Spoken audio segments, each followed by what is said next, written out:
డబ్బు, అనారోగ్యం, ఉద్యోగం, వ్యాపారం అప్పులతో బాధపడుతున్నారా? వెంటనే జేకేఆర్ గురువు గారికి కాల్ చేసి అపాయింట్మెంట్ తీసుకోండి.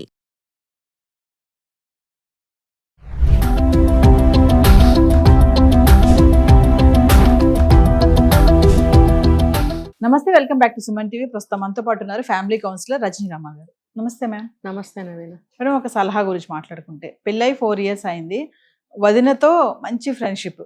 అంటే ఇక ఎలాంటి ఫ్రెండ్షిప్ అంటే పర్సనల్ ఇష్యూస్ కూడా మాట్లాడుకున్నారు.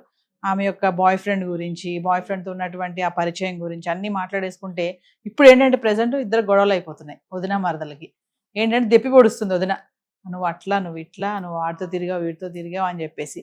సో ఇంత నమ్మాను నేను మా వదిన్ని, నన్ను ఇప్పుడు ఈరోజు గొడవలు అవుతున్నాయి మాకు, ఏంటి అసలు నేను ఇప్పుడు ఏం చేయాలి, సరిగ్గా నిద్ర పట్టడం లేదు, అంత పిచ్చి పిచ్చిగా ఉంది నాకు, అన్నీ చెప్పుకున్నాను, నేను ఆమెతో షేర్ చేసుకున్నాను అని చెప్పేసి ఒక క్వశ్చన్ అనమాట. అంటే నమ్మడమే నా తప్ప అని అంటుంది. అవునుగా, మరి ఎవరిని కూడా అతిగా నమ్మి మన పర్సనల్ మ్యాటర్స్ అనేవి చెప్పకూడదు. ఏమనిపిస్తుందంటే ఇప్పుడు ప్రస్తుతం ఉన్న రోజుల్లో ప్రకారం ఒంటరితనాలు ఎక్కువైపోయాయి అందరికి. ఎవరన్నా ఒకళ్ళు కనపడ్డారంటే వాళ్ళతో రిలేషన్ పెంచుకుని ఎక్కువగా మాట్లాడి మనసు పంచేసుకోవాలి, కొంచెం ప్రేమగా అనేది ఉంటుంది. ముఖ్యంగా సీక్రెట్స్ అనేవి, ఇప్పుడు ఏదో ఒక అబ్బాయితో ఫ్రెండ్షిప్ అంటున్నారు కదా, ఇది వాళ్ళకి మనసులో తొలుస్తూ ఉంటుంది అనమాట. ఒకప్పుడు ఇలాగా ఉండేదాన్ని, నేను ఒక అతన్ని లవ్ చేశాను, అవేవో షేర్ చేసుకోవాలని మనసు భారంగా ఉండి షేర్ చేసుకోవాలని అనిపిస్తుంది. కానీ ఎవరితో షేర్ చేసుకోవాలి, ఇలా కొంచెం దగ్గరకు వచ్చిన వాళ్ళతో షేర్ చేసుకుంటారు. వాళ్ళని నమ్ముతారనమాట, మన దగ్గర వాళ్ళే కదా. ఇప్పుడు ఏమో చూసుకుంటే వదిన అంటే మరి అన్న భార్య ఏమో మనకు తెలియదు, మరి సొంత అన్న భార్య కదా, సొంత మనిషే కదా అని ఏమన్నా షేర్ చేసుకున్నదేమో. అది ఏమో వాళ్ళు ఏం చేస్తారు, ఇప్పుడు ఆ రిలేషన్ ఎటువంటిది మనకు తెలిసిందే. ఆడబడుచు తర్వాత ఏదో వరుస కదా, మరి ఆడబడుచు ఎవరు ఆడబడుచు అవుతారు అనేది మనకు తెలియదు ఇక్కడ. అంటే ఒకళ్ళ పిల్లక ఒకళ్ళ చేతిలో ఉంటుంది. పోయి ఇప్పుడు ఆడపడుచుగా చెప్పుకోవాలా, అసలు ఎవరికి చెప్పకూడదు. ఎందుకు అనంటే మళ్ళీ వాళ్ళకి ఎప్పుడైనా కొంచెం తేడాలు వచ్చినప్పుడు ఎంత అవుకుంటారు, రెండో నిమిషం కూడా కాదు వేస్ట్, రెండో క్షణంలోనే నీ పిల్లక నా చేతిలో నిన్ను ఎలా ఆడిస్తానో చూడని చెప్పి వెంటనే ఇవన్నీ బయట పెడతాను. ఇంకేముంది, బరస్ట్.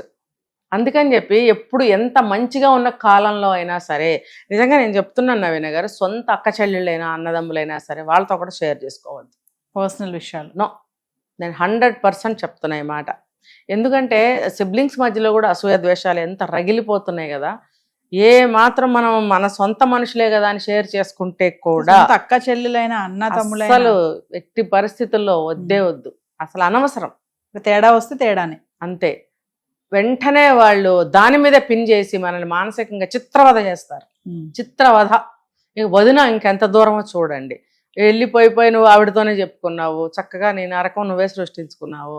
ఎవరైనా సరే ఇది గుర్తుపెట్టుకోండి, ఎవ్వరు ఎంత దగ్గర రిలేషన్, ఈ సంఘటన గుర్తుపెట్టుకోండి అంటున్నా. ఇప్పుడు మీరు చెప్పిన ఇది ఆవిడేం చెప్పుకుంటే ఏమైంది వెంటనే అలా. కాబట్టి చెప్పుకుంటే మాకు కూడా ఇదే జరుగుతుంది అనుకోండి, చెప్పకండి.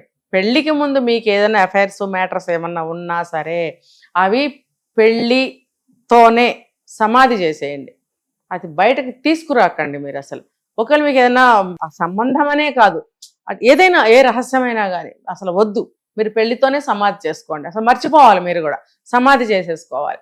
మీకు భగవంతుడు ఆ లైఫ్ వద్దన్నాడు, వేరే వాళ్ళతో మీకు పెళ్లి చేసినప్పుడు మీరు ఇక్కడ న్యాయం చేయాలి. ఎందుకు, భర్తగా అతను ఎన్నో ఎక్స్పెక్టేషన్స్ నీ మీద పెట్టుకుంటాడు, భార్యగా నువ్వు అతనికి ఎలా ఉండాలో అలా ఉండి తీరాలి.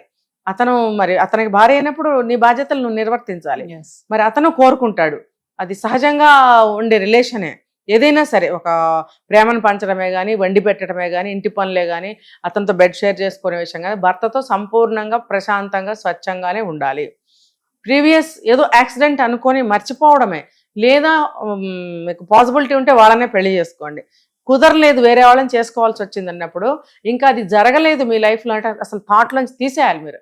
అంటే దాన్ని మనం అలాంటి విషయాలు షేర్ చేసుకోకూడదు అసలు, నెవర్. దానివల్ల ఏమవుతుందంటే 2 జీవితాలు నాశనం అవుతాయి. ఇప్పుడు అతను ఒక సంఘటన జరిగినాయి కొన్ని, పాప పుట్టిన తర్వాత 5-6 ఏళ్ల తర్వాత ఆ విషయం తెలిసి డివోర్స్ ఇచ్చేసి అతను మెంటల్ అయిపోయి రోడ్లు పట్టేశాడు. అంటే నన్నింత నమ్మక ద్రోహం చేస్తావా అని అనుకోడా. అది ఎలాగో తెలిసింది కానీ మనకుగా చెప్పుకొని మన గొయ్యి మనం తవ్వుకోవాల్సిన అవసరం లేదు. అంటే కొంతమంది ఉంటారు మేడం, ఏంటంటే కొంచెం ఆప్యాయతగా కొంచెం ప్రేమగా మాట్లాడుతూ అబ్బాయి అయినా అమ్మాయి అయినా బా ఎంత బాగా మాట్లాడుతుంది షేర్ అన్ని ఇంకా మొత్తం సమస్య బాగా మాట్లాడడం కాదు, అసలు ప్రపంచంలో నమ్మదగిన వ్యక్తి వాళ్ళే అన్నట్టుగా ఫీల్ అయిపోతారు. అది చాలా అంటే చాలా తప్పు అని 2 అక్షరాల్లో చెప్తున్నా గానీ లోతుగా వెళ్తే చాలా ఉంది దీనికి. మేడం షేర్ చేసుకుంటే బరువు తగ్గుతుంది అని అంటారు కదా మేడం. షేర్ చేయకండి.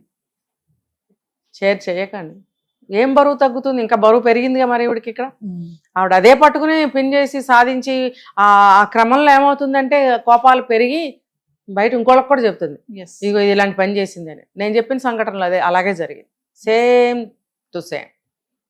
ఇద్దరు బాగున్నారు, పూసుకున్నారు, రాసుకున్నారు, కావలించుకున్నారు, కుదరలేదు. ఒక రోజు కుదరపోయి వెళ్ళి చెప్పేసింది. ఎక్కడ చెప్పాలి అక్కడే చెప్పింది, బాంబు పేలిపోయింది. ఇప్పుడు ఏమైంది నేను చెప్పాను కదా. సో ఎప్పుడైనా సరే ఒకళ్ళు ఉంటారు, నేను ఈ మాట నీకే చెప్తున్నాను ఎవరికి చెప్పకు అంటారు.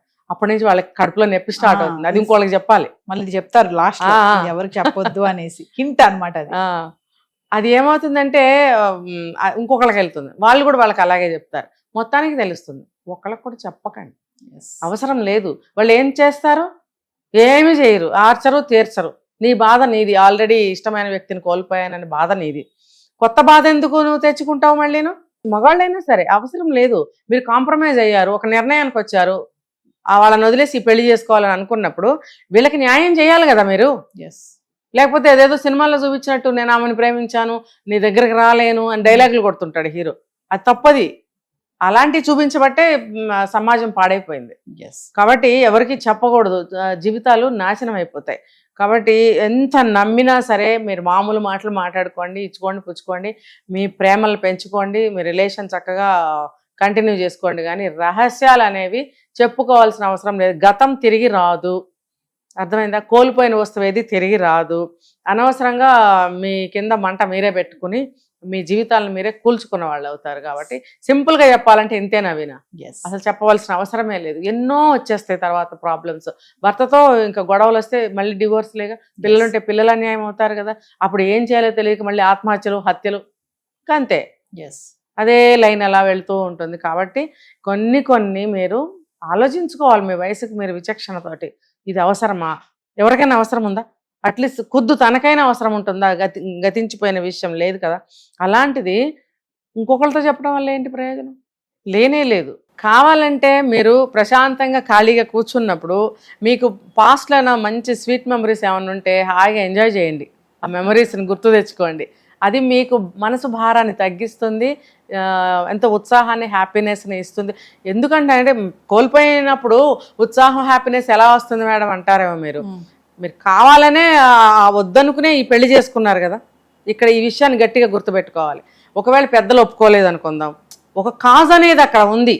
అతన్ని కానీ ఆమెను కానీ పెళ్లి చేసుకోకపోవడానికి ఒక రీజన్ ఉంది. కాబట్టి ఆ రీజన్ వల్ల మీరు చేసుకోలేకపోయారు కాబట్టి ఇవాళ చేసుకున్నాము అనేది ఒకటి ఉంది. కాబట్టి మీరు దాన్ని గట్టిగా ఒప్పుకోవాలి. ఆ విషయాన్ని ఒప్పుకుని వేరే వాళ్ళకి చెప్పుకుందాం, నేను ఏదో పెద్ద గ్రేట్ పని చేశాను, నేను ఏదో కోల్పోయాను, ఒకళ్ళకి చెప్పుకుంటే నేను గ్రేట్ అవుతాను అని ఎప్పుడు ఫీల్ అవ్వకండి, ఇంకా దిగజారిపోతారు, జీవితాలు పోతాయి. కాబట్టి మీరు చక్కగా ఖాళీగా ఉన్నప్పుడు, మనసు హాయిగా ఉన్నప్పుడు ఆ మెమరీస్ని మీరు నెమరు వేసుకోండి.